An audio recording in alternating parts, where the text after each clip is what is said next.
Residential University, BTech spot admissions and seminar, May 4th, Sunday. Hotel Shelton, Rajahmundry, beside Ramakrishna Theatre, Ayyappa Nagar.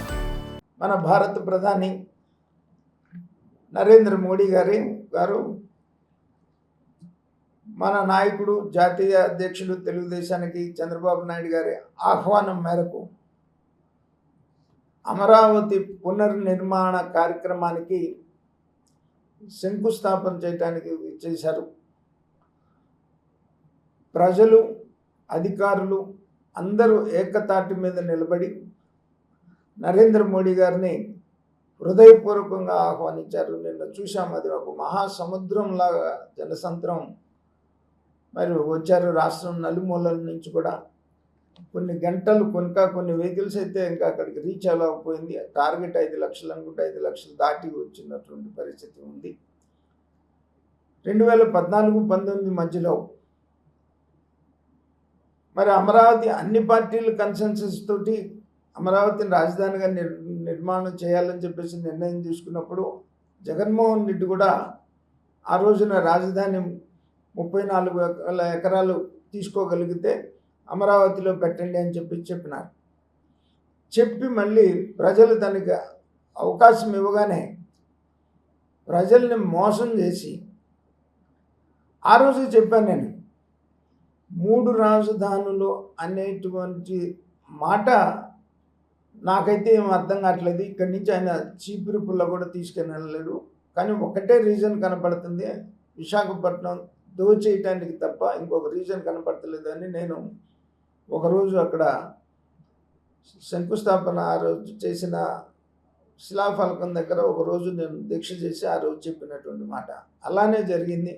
అటు విశాఖపట్నాన్ని సర్వనాశనం చేసినారు, ఇటు రాజధానిని డిజాస్టర్ చేశారు ఒక రకంగా.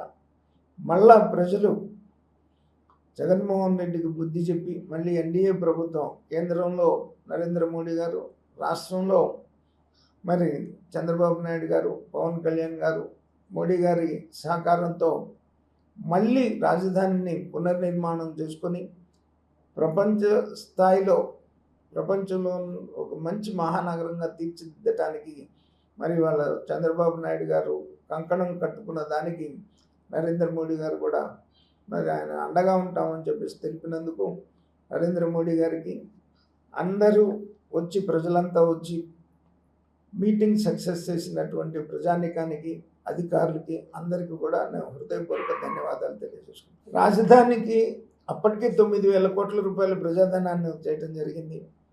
ప్రభుత్వాన్ని నమ్మి ఎంతోమంది పెట్టుబడులు పెట్టినటువంటి జరిగింది. ఎంతోమంది స్టేక్ హోల్డర్స్ క్రియేట్ అయిపోయినారు 14-19 మధ్యలో రాజధానికి. అది రాజధాని ఏదో జగన్మోహన్ రెడ్డి ఇచ్చి నేను సంకలో పెట్టుకొని తీసుకొని వెళ్తానంటే అదేం చాప కాదు, చుట్టుకొని వెళ్తానికి. ఎంతోమంది స్టేక్ హోల్డర్స్ ఉన్నారు. స్టేక్ హోల్డర్స్ అభిప్రాయం లేకుండా రాజధాని మారుస్తాము అని చెప్పేసి తన సొంత నిర్ణయం, తన స్వలాభం కోసం తీసుకున్న నిర్ణయం అది చెల్లదు అని చెప్పేసి నేను గట్టిగా ఆ రోజున కూడా చెప్పాను. అదే జరిగింది. పూచిక పుల్ల కూడా తీసుకెళ్ళకపోయాడు అక్కడికి. అది చేసిన పరిస్థితి ఏం కాదు. కానీ చట్టబద్ధత అనేటువంటిది ఒకసారి గజెట్లో నోటిఫై అయింది. అమరావతి ఒకసారి గజెట్లో నోటిఫై అయ్యి మళ్ళీ ప్రధాని గారు స్వయంగా అప్పుడు శంకుస్థాపన చేశారు, ఇవాళ పనులు పునఃప్రారంభం చేశారు.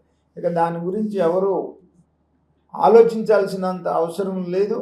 రాజధాని ఇక ముందు ఫ్యూచర్లో ఎవరు కూడా మార్చేటువంటి అవకాశం లేకుండా ఈ 5 సంవత్సరాల్లోనే రాజధానిని మరి పూర్తి చేస్తామని చెప్పేసి చెప్తా ఉన్నాను. మరిన్ని వీడియోస్ కోసం ఛానల్ ని సబ్స్క్రైబ్ చేయండి. లేటెస్ట్ అప్డేట్స్ కోసం వాట్సాప్ ఛానల్ ని ఫాలో అవ్వండి. ఆ లింక్ డిస్క్రిప్షన్ లో ఉంది.